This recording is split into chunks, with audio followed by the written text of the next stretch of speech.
like I really belonged in that family. I didn't look like any of them. I guess I just look at life different than I did before because it is so different. Part of me is sad that I was lied to all my life, or I feel like I was. How do you have a sister with a child go missing and 50 years later you've never looked?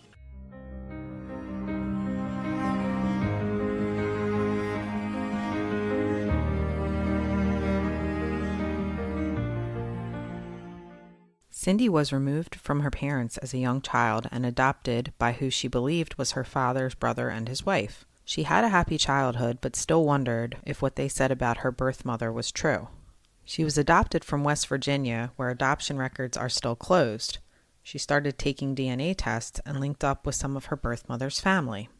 She was shocked to discover that her mother and younger sister had disappeared in 1969, and no one had really searched for them. The DNA tests also revealed that her birth father was someone completely different. Cyndi is still searching for any information about her mother, and I have included a link to her namus case in the show notes. Here is my interview with Cyndi. At what age were you adopted, and where were you adopted from?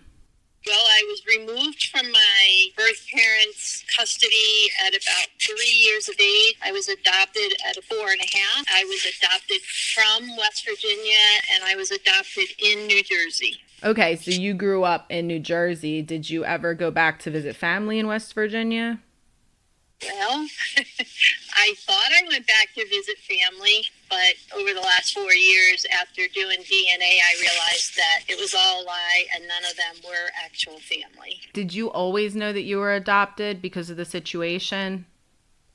Yes, I was told before I went to kindergarten. Now, I was told that in New Jersey, you had to tell a child they were adopted before they went to kindergarten. I don't know if that's actually true or if that's something that my adopted parents decided to just tell me so they could tell me I was adopted.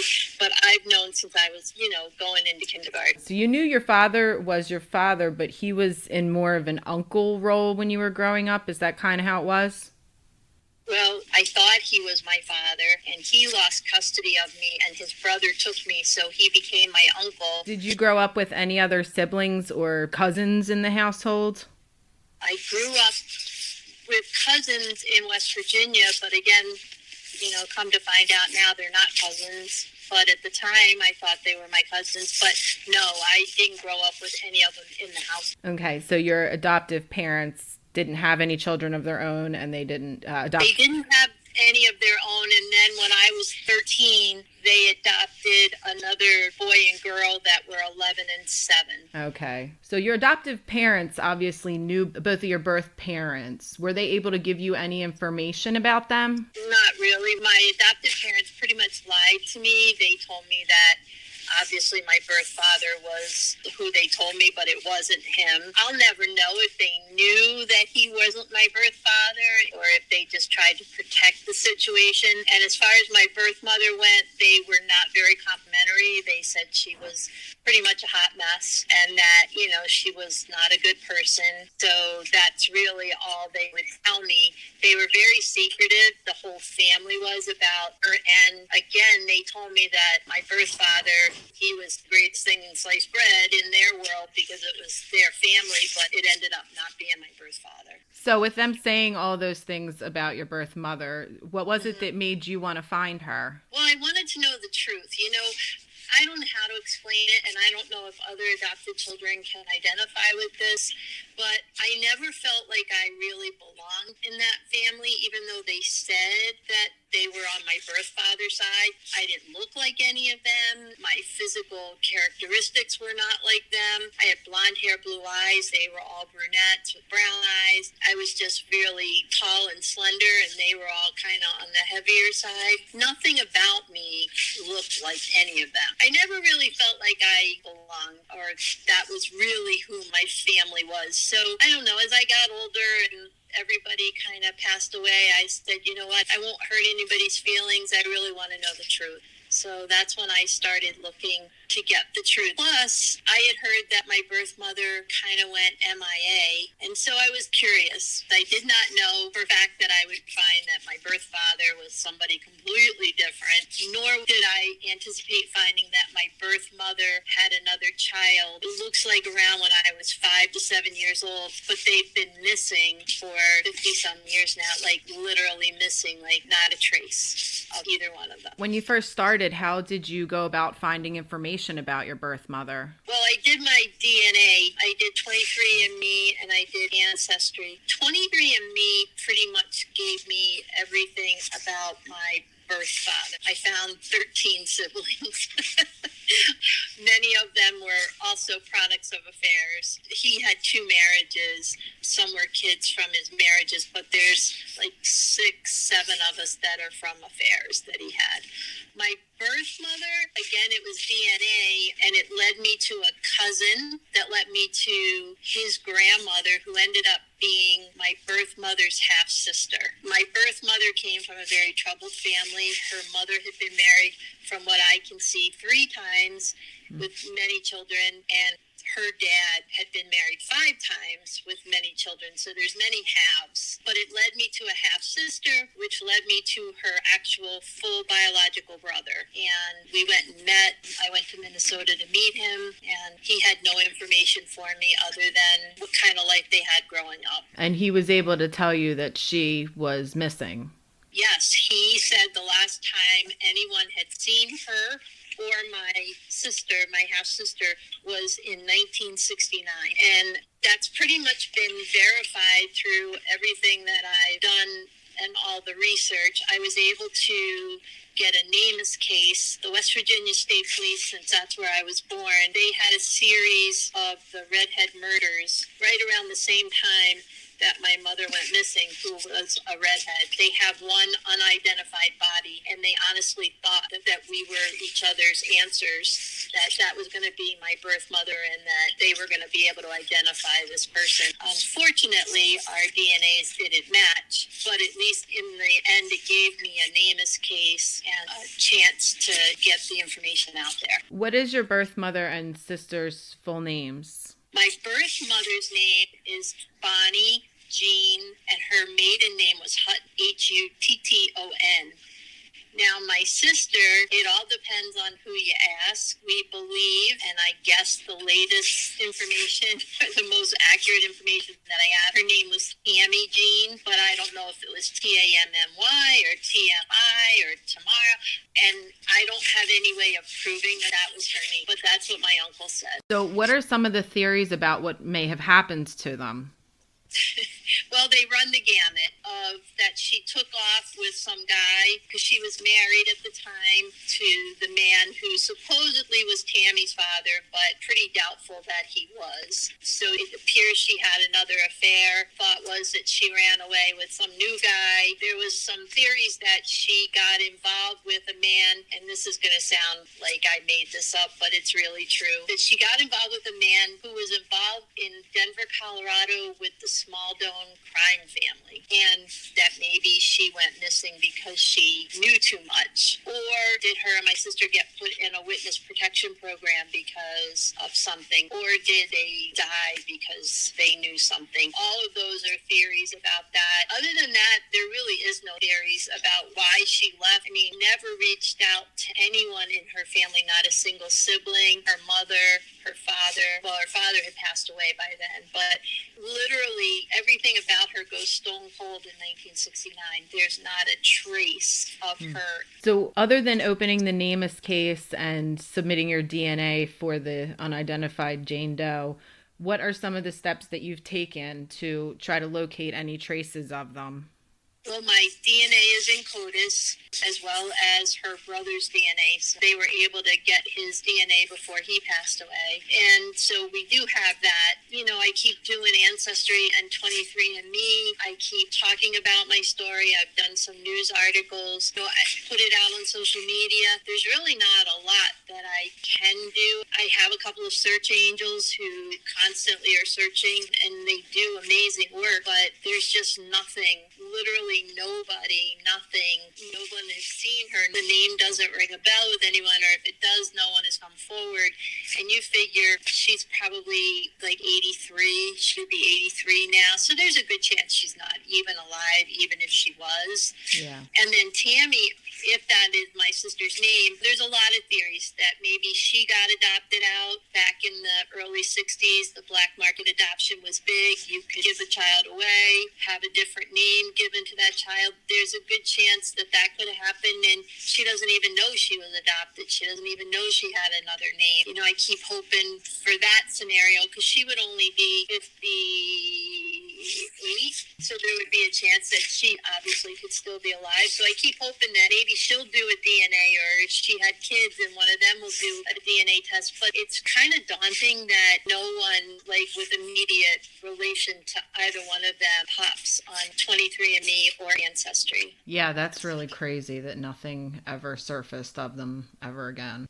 Right, and that's what makes it really hard. It's like looking for a needle in a haystack this late in the game. And because I don't have enough information on my sister, Denver, Colorado Vital Statistics can't get me a birth certificate on her, because I don't have her exact birth date. I don't have her exact name. Nope. Again, for them, it would be like looking for a needle in the haystack. We have a rough idea. She was born 1963 to 1965. We think her name is Tammy, but that's all such big ifs. It's hard for them to help me. So you have cases with both the Colorado State Police and the West Virginia State Police? No, Colorado has refused to take my case. Oh. West Virginia was the only one that would take my case. Colorado's been very difficult to work with, even though that was her last known residence. They have not been helpful at all. That was who I went to first. I was just grateful that West Virginia, I'm sorry that someone has a relative that's unidentified still, but that was my saving grace to get at least somewhere with a NAMUS case, because NAMUS wouldn't take me without a police report. Right. So you grew up knowing who your birth father was, but when you did the DNA testing, you said that that was proven to be incorrect? Yes, I found out that I had a completely different birth father. My mother had an affair while they were married, and it is what it is. I had a completely different birth father than I had been told all my life. Shocking? No, because like I said, I never felt like I belonged in that family. Not because they didn't treat me well, they did. Honestly, they didn't treat me like I was a product of an affair, so I don't know if they knew I was a product of an affair back then in the late 50s, early 60s. Those were big scandals. You know, did they hide it because of that, or did they honestly not know? At this point, I'll never know. But not a single relative ever breathed a word of it to me, and they've all since passed, so I can't ask anybody, but they all went to their grave with whatever secret this is. So when you did the DNA site, was it that there was just a bunch of half siblings, and that's how you figured it out? There were half siblings to my birth father, yes. And so that was just a very weird dynamic. And I found a cousin and uncle on my birth father's side, and I called, and they're the ones that actually called me, and they gave me the entire story of him and his many affairs and his marriages and all of that. And I was able to piece pretty much that entire side together. I'm still struggling with my birth mother's side. I know her name. I met her brother. I met her half-sister, the ones that were still alive there. But it's just odd to me, and I don't know if I'm being over-dramatic, but how do you have a sister, half or full, with a child go missing or just vanish, and 50 years later, you've never put out a police report, you never looked? So here I am, 50-some years later, trying to backtrack, but it frustrates me that not one person thought, hey, could she be in trouble? We should look for her. We should put out a police report. Like nothing, not anything was done. Yeah. Colorado say why they won't make a case? Because I don't have enough information, and it's so old. Like they don't have any. So apparently Denver Police Department back in the day is no longer the same police department. They merged or something, and so there's no records. I don't know. It's a cockamamie story in my world, and I think it's truthfully there's just so many missing people in the world that for them to worry about an 80-some-year-old woman, you know, that went missing and has been missing for 50 years and nobody's cared about, probably isn't the best use of their time. And I just don't have enough information. All I can tell them is that in 1969, she lived in Denver, Colorado. I have an address. Beyond that, I have nothing. I don't have a single piece of information. Yeah, I mean, like, she had a social security number and stuff. Like, do you think they could at least, like, search to see if somebody ever used it again? My uncle, her full brother, when he got married the second time, his second wife did a lot of research, and they hired a private eye, and supposedly they have a social security number, which they gave me, and I've given to the Denver police. There's been no activity on it, but they can't prove that it was hers because, again, we're talking back in the 40s, 50s, like, people could change birth certificates and social security numbers, like, you know, you could go buy groceries. So to know if it's actually still hers, if she kept that, they can't tell me, but they were able to tell me that there's been no activity on it at all. So whether it was hers or not, you know, still remains to be seen. But I mean, I've done some pretty extensive TV kind of things with local where I live and some newspaper articles, and just no one ever has had anything. I got as far as long lost family. I got all the way until, you know, they were kind of, you go through all the pre-stuff, and then I just don't have a happy ending. So I wasn't a good fit for their story. But I was really hopeful that they might have more tools available that would find answers. But because I'm not a good story for long lost family, They can't market that story as a wonderful happy ending, I guess. Exactly. Yeah. Even though a lot of adoption stories that they market as happy endings aren't really happy endings in the end. And, you know, I'm sure many families that go through this, you find you're a birth family and you try to have a relationship. Sometimes they don't want you. Sometimes they've lied, you know, to everyone their whole life, and now you're this dirty little secret. It's a hard relationship. So yes, it's all wonderful to say, oh, here's your birth mom, you know, and yada, yada, yada. But when you actually try to have that relationship, I'm sure it's very difficult. I mean, I don't know because I've not been fortunate enough to even have that opportunity. But my story didn't even have that, because my story is still, we have no idea where she is. You know, she could have been murdered. She could be in witness protection. She could have just left and changed her whole identity. Kind of weird to me.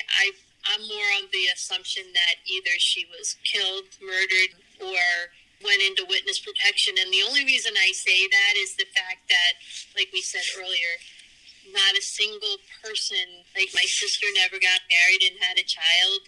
There's no relatives, no DNA connected to either one of them. It's a crazy story.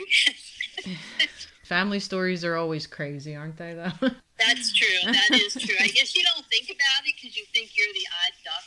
Yeah. Until you really, you know, until you talk to people and you realize that a lot of us have some really odd stories, especially, I don't know about today so much with adoptions, but I know those of us that, you know, adopted back in the 50s and 60s and things like that, it was just done so backward and haphazard and just completely wrong. I'm not anti-adoption, and I don't want to come across that I'm anti-adoption, because honestly, children I would never want a child to grow up in a orphanage or some of these homes that you see about and you hear about and things like that. I would never want that for a child. I would always want a child to have a family, but I just think it needs to be done right. Yeah. And when I say right, like, be honest. You know, I get it, 5, you don't want to give me the whole can of worms. Oh, your mother had an affair and da-da-da, because that's too much for me to handle. But certainly as I turn 18, 21, I never knew my medical history. And that was the other thing, I think, for me too. When I found out who my birth father was, you know, I'm married now with 4 sons and they're older, you know, they're adults, but all of my birth fathers, all of the men in that family have died young of heart disease. That would have been helpful to know when my kids were little, you know, and I just feel like that's the kind of thing that adopted children deserve. You know, if you're born into a family, you have your health history. I don't know why because I'm adopted, I can't have that too. Yeah, they should disclose certain information when it's age appropriate and not just Exactly. keep it. Exactly. And I know when I had my first child, they had asked me if my mother had ever had, there was a drug that they gave women back in the 50s. I don't remember what it was called. And they asked me if my mother had taken it. I had no idea. And it's kind of like that all the time. You go to the doctors and they ask you for your medical history, and you always have to write, I don't know. Yeah, they'll say, have your grandparents on either side had? Yes. Yeah, yep. And you always have to say, I don't know. That's what I say. When I say I think adoption should be done right, that's what I'm talking about. Like, just give us that information. I understand that some families can't keep their child. There's many good reasons women give up a child. And I was taken away for neglect. So I do believe that I fared far better than I would have if she had kept me. Obviously, she's been missing, and so is my sister. So who knows where I would be, right? Yeah. And so I've gone on to have a great life. I'm not saying that I resent it. I don't understand why the secrecy. Yeah, you shouldn't have to go after that information. That should be given. Especially health information. It's not like that's going to tell you who they are if they don't want to be found, Well, and the other thing, like West Virginia is still a closed state. So I can't even get my original birth certificate in West Virginia. And that's the other thing that really is frustrating. You're born to two people. Obviously, my original birth certificate was a lie anyway, because my father wasn't my father. But years ago, when I went to West Virginia courthouse to get my birth certificate, if I could have gotten that information, maybe I could have found Bonnie a lot sooner. Maybe I could have found information on her 20 years ago. Who knows now? But it doesn't allow me to do that. And again, I think that is just so wrong. You completely wipe away who birthed me and replace it with the people that adopted me. And again, at 18, 21, like, I should be allowed to have access to that. Yes, definitely. That's just the kind of thing I'm saying about adoption should be done right. I'm not anti-adoption. I think there's so many children that need a good home, so I would never want to do that. But don't take away who they are. Allow them to have their identity and know who they are. Like, I never even knew what nationality I was. Yeah. Just simple things like that, I was told, but it was all a lie. So I'm not any of the things that I was told. It's little things like that. You look in the mirror, and people take this for granted, but they look in the mirror and they say, oh, I look like so-and-so, or, oh, this is where I get this from. I look in the mirror and I'll never know who I look like. Yeah, it's like weird because kids in school, for some reason, around like 3rd or 4th grade, they're talking about their nationalities a lot, it seems like. My son's in 2nd grade, and he just recently asked me, what our nationality is. And so to not know that at all, to have no idea, how do you tell a little kid that? Exactly. You always feel weird, and you always and again, my adoptive parents treated me very well. My adopted father did. My adopted mother had a mental illness, which I didn't know. I've since come to learn all of this, but they gave me a good life. I had a great life growing up, so I can't take anything away from that, but there's something about just wanting to know who you belong to, like where you came from, what you looked like, what your nationality is, what your health history is. There's just so many things in life that you just want to be able to say, oh, okay, it's okay if I was adopted, that I didn't have them in my life, but why hide who my family was? Why is that such a secret? Why are birth certificates? Think about it. If you went and did this to some other legal document, you'd probably get arrested. But they can change my birth certificate. Yeah. And it's okay. Yeah. Yeah. I don't know. That's my soapbox for today.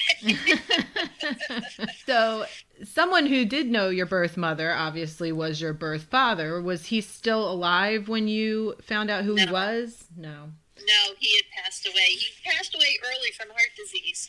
Oh. Yeah, so and none of the family that's around from his side knows anything about her. Somehow I get it was a dirty little secret, or nobody knew. It was a small town in West Virginia.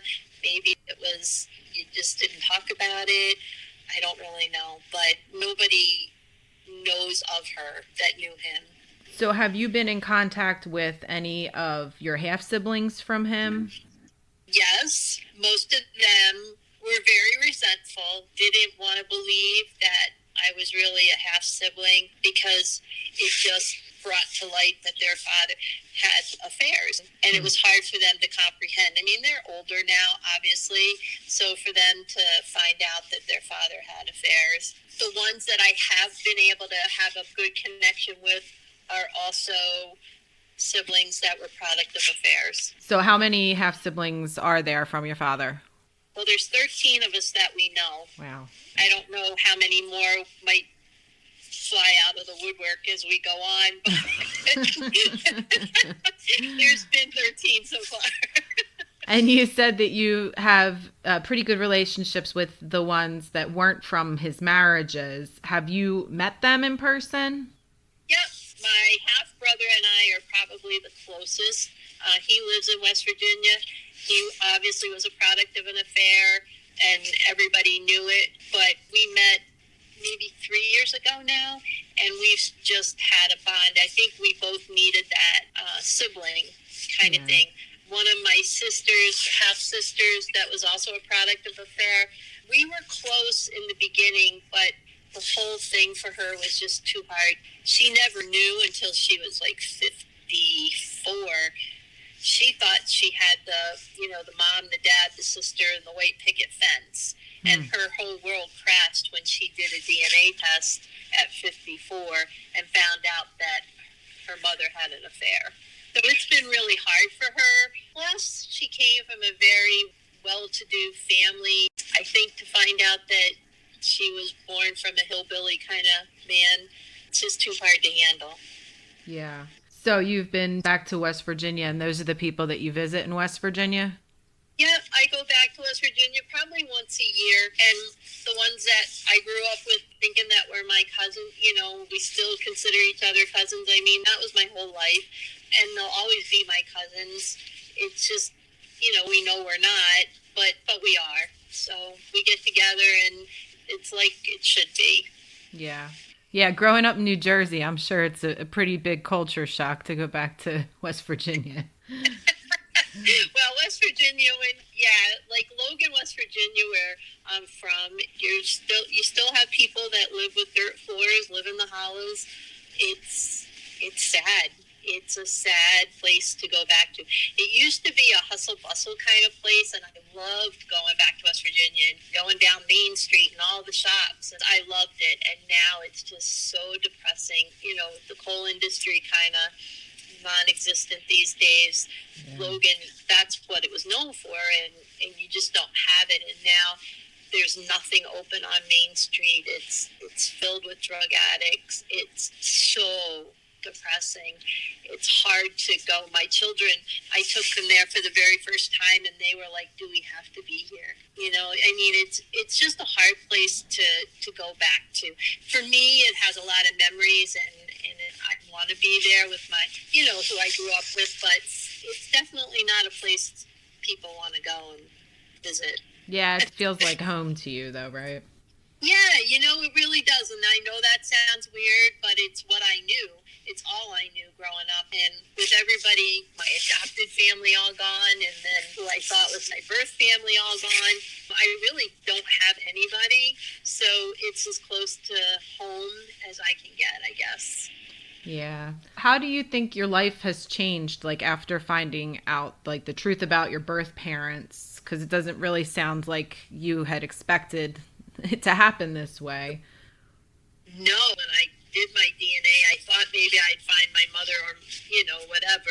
Never dreamed I'd find a whole other family, like a birth father family. How's my life changed? I guess I just look at life different than I did before. because it is so different. Part of me is sad that I was lied to all my life, or I feel like I was. Maybe I wasn't, because maybe they didn't know, but I feel like I was lied to all my life. I'm sad that I missed out on so much of family that maybe I could have had. I'm sad, obviously, that it doesn't look like I'll ever find what happened to my mother or my sister. So that's really sad for me, because I really like to at least know. You know, even if it was ugly, even if they were killed, murdered, whatever, I would like to know. At least I feel like I could tell my mom I looked for her and I found her. So that makes me sad. And I get angry that, it didn't have to be this way. Like, if they would have just told me the truth. But on the other hand, I'm grateful for the life that I was given. Very grateful that I was afforded a wonderful life, and I went to college and got married and had 4 sons, and so I'm grateful for a lot. Just sad. I think I'm sad that so much was taken away, and I didn't even have any say in it. Yeah. I guess that's how I can put it. So if anyone thinks that they may have any information about your birth mother or your sister, who would they contact? Well, they certainly can contact the West Virginia State Police. Sergeant Henderson with the West Virginia State Police, he's the one that opened the case for me.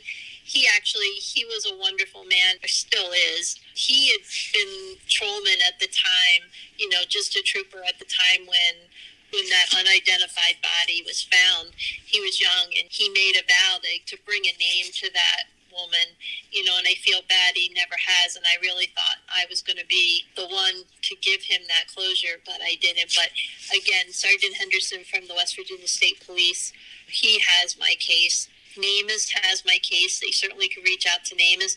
They could reach out to you to get to me. Yeah. I would like any information. There's no information that I'm going to learn that I haven't already thought about. Nothing's going to tear me apart, because maybe the truth isn't even as bad as I have imagined. I'm sure you've imagined every single scenario. I think so. Yeah. Crime families. Come on. I just sit there some days and go, like, could you throw a few more crazies in there, like a crime family? Who would have ever? I didn't even know it existed, but I researched it, and there actually is a crime family called the Smaldones from Denver, Colorado. But who would have ever known? Yeah, I wouldn't have guessed that one for sure. Exactly. So, yeah, if anybody had any information, they're welcome to, reach out to whoever we just talked about, for sure. So my last question is, what would you tell people who are entering the journey to find their birth families? What advice would you give them? Just don't have any expectations. Yeah. Kind of go into it, but be prepared, but don't have expectations. Like, don't expect to find everything and be prepared to find nothing. It's a rough road. I didn't think it would be like that. I really thought, I thought it was going to be all rainbows and butterflies and unicorns, but it really isn't. So be prepared. I have a good support system that can walk the journey with you, because I really am grateful that I had my husband. There were times when I just wanted to not get up the next day, just wanted to pull the covers over my head and just stop thinking about it, because how could a parent do that to a child? How could people that adopt you do that to you? It was hard. It was just really hard. How could a man have so many kids and not know them or care that he had that many kids? There's just so many pieces to the puzzle. Expect nothing, be prepared for anything, and have a really good support system to walk the journey with you. And don't watch Long Lost Family, right? Yeah, I still watched it. I still cry at every episode, and it's so wonderful. And it does give you hope, but I'm going to say it's probably not the most realistic version of finding the truth. Yeah, I watched it before we had met my dad's birth family, and I was crying, and this is wonderful. And then afterwards, like a year afterwards, I was thinking, like, they should do a follow-up show, because that is not it, Well, they should, and that's why I was so discouraged when they wouldn't do mine. because not everybody has that opportunity to meet their birth family. Forget whether it's happy or not. Not everybody's found. And because my situation was that, I was dating, and I thought, how many people might you be able to find if you did a show that was more realistic? Right. They didn't ask for my opinion. Well, they should have. I agree. Well, thank you so much for letting me interview you. Oh, well, thank you for doing this. I really appreciate the opportunity, and hopefully someone will hear and, it might help them, may give them encouragement. They'll say they're not the only one that hasn't been able to find answers, or if I can be a small light in somebody else's life, then it's all worth it.